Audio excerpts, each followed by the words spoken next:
Stop!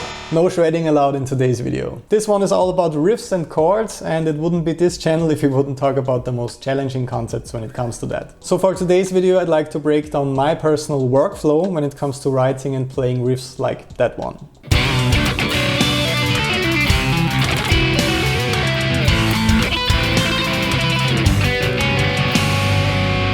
That might look and sound a bit crazy and challenging at first, but as always there's a method to the madness. So let's get started with dissecting this part and playing style in general so that you can get creative right after watching this video until the end.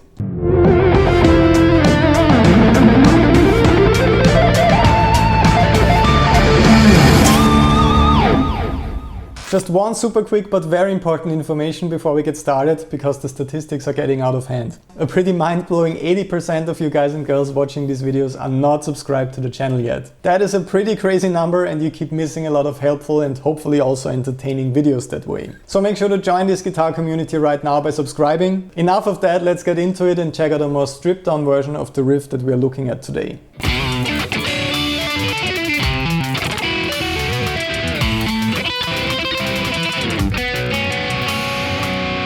So you can find a lot of really nice sounding 7th chords in there that we will check out in detail in a minute, but I'm also working with crazy techniques like tapping or sweep picking that are mostly associated with guitar solos. The easiest way of writing material like that is comparing the process to painting or to building something. First you need a basic foundation in the form of a cadence, for example, that you really like, and then you can keep adding more and more details to the sequence. As always, you can download the tabs and guitar profiles of the entire section right now on patreon.com/Bernd if you would like to read along. So when I started writing this section for the video, I was just looking for 4 different chords that I like to keep it simple.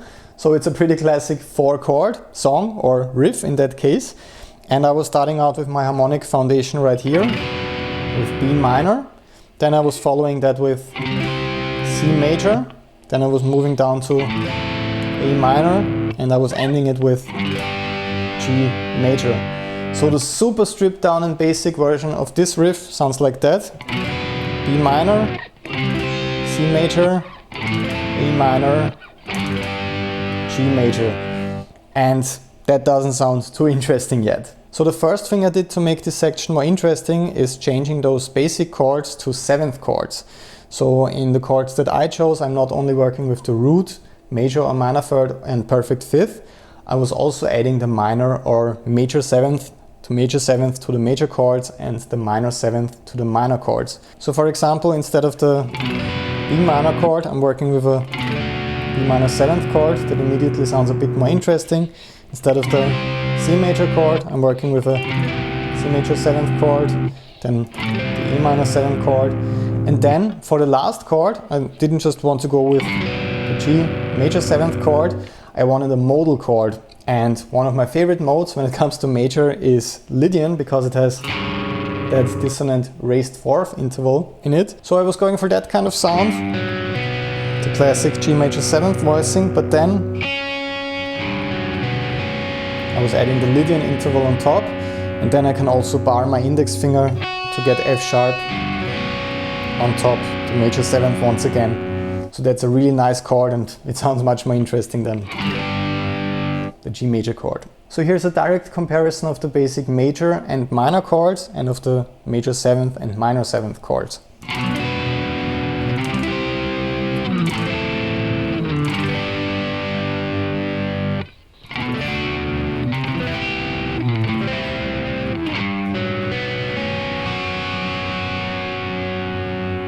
So that sounds really cool and atmospherical because of that minor 7th and major 7th intervals. They're causing quite a lot of dissonance, but it sounds really nice in the context of the full chords. And now we get to the interesting chord melody aspect, and that's the biggest challenge aside from all the techniques that I was using. So with this one, we're trying to visualize the chord shape, but we also want to see a scale or an arpeggio that we can use for that chord. What I did for the first chord was actually quite easy. For the B minor 7th chord, I was actually just visualizing the B minor pentatonic scale. That is exactly right here. So when I see B as the root note of the B minor 7th chord right here, I can also see that classic minor pentatonic shape.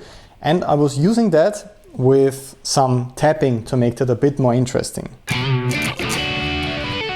So I was just playing the B minor 7th chord. I was also adding some percussive elements to that to make that kind of rhythmic flow a bit more interesting. And then I was switching to this kind of voicing right here that I really like to use. So for that one I'm just taking the top of the B minor 7th voicing and I'm extending it with the 9th right here, which sounds really nice. That's the same interval as the major 2nd in the natural minor scale, but I'm placing it on the top of the chord as a chord extension. So I get that kind of sound, and then I'm quickly resolving it to the minor 3rd. So, but instead of just playing that phrase that you've heard a lot, I think, I was extending that scale box with some tapped notes with my right hand. And normally we want to be extra careful that we don't have any overlapping notes with the tapping, but since I'm coming out of a shape like that, I can actually keep my index finger right here, barring all the strings on the 7th fret, and then I'm just descending and I'm not really minding those overlapping notes. That actually sounds pretty cool and more like a riff than a guitar solo in that case. So that immediately sounds more interesting than just playing that B minor chord. Now I have to think of something a bit more fresh and unique than that boring C major voicing you're probably familiar with. But instead of working with a scale, like I did it with the pentatonic scale, with the B minor 7th chord and the tapping, I'm thinking of an arpeggio shape. Because the cool thing with tapping is that I can kind of break free from the stretching abilities of my left hand. I can also work with an arpeggio right here while I'm playing a chord with my left hand down here. C right here, the root on the 15th fret on the A string. Then I have my major 3rd, perfect 5th, major 7th, octave. And I can also include the 9th for that interesting sound that I really like. So as a basic example of that approach, I can just strum a chord and then I can add melody notes by tapping. And it kind of sounds like a piano player that is completely independent of stretching because he or she has 2 hands for the arpeggios, and that's also what we can do with that kind of playing style. Before I go into the full chord, I'm adding some percussive elements once again to keep that kind of interesting rhythmic flow going. So that's the first part, and I really want to make sure to get those tight dead notes that really makes or breaks the sound of riffs like that. And then after that I have that kind of nice melody with those tapped notes and slides. And the next really cool tapping trick is used for that A minor 7th chord that is up next. I'm not just tapping a note right here, but I'm performing a tapping harmonic. So I'm playing the root on the low E string on the 5th fret first, and then I'm just tapping like that, but I'm not really pushing down on the fret. I'm touching it relatively softly to get that octave interval to ring right here, so that's a tapping harmonic. And then after that I go into some sweep picking, but not the sweep picking we know from guitar solos.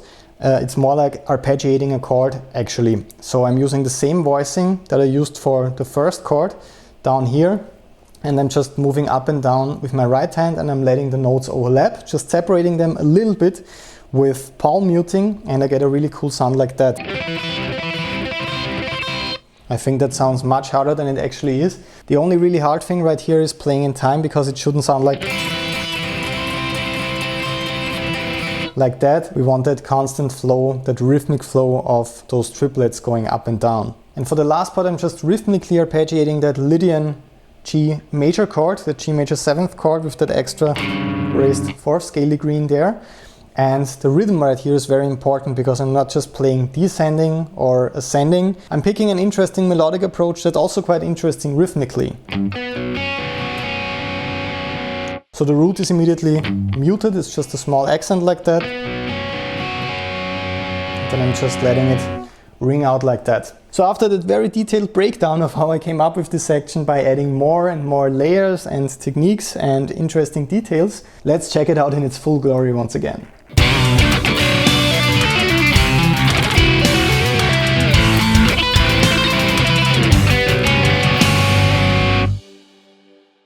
Remember to download your tabs and guitar profiles for the entire section right now on patreon.com/Bernd. Your biggest takeaway from this video is actually not just learning this section, although I really recommend checking it out. Of course, I want you to get creative with that kind of system, visualizing different scales and arpeggios when you're playing chords and writing those interesting chord melody arrangements with all those crazy techniques, kind of blending the world of chords and rhythm guitar and lead guitar together. I think that approach is really interesting and it results in some amazing ideas. That's probably because you guys and girls voted for it on the wishlist on Patreon for this month. In case you didn't already know, my patrons are voting for the topics that we're discussing on the channel. So if you would like to become a more active part of this community, make sure to check that out on patreon.com/Bernd. In the end, please make sure to leave a like in case you enjoyed that one. That really helps me out a lot. And also don't forget to subscribe to join this guitar community today. I will hopefully see you again in the next video. Have a lot of fun with that kind of crazy chord melody stuff until then.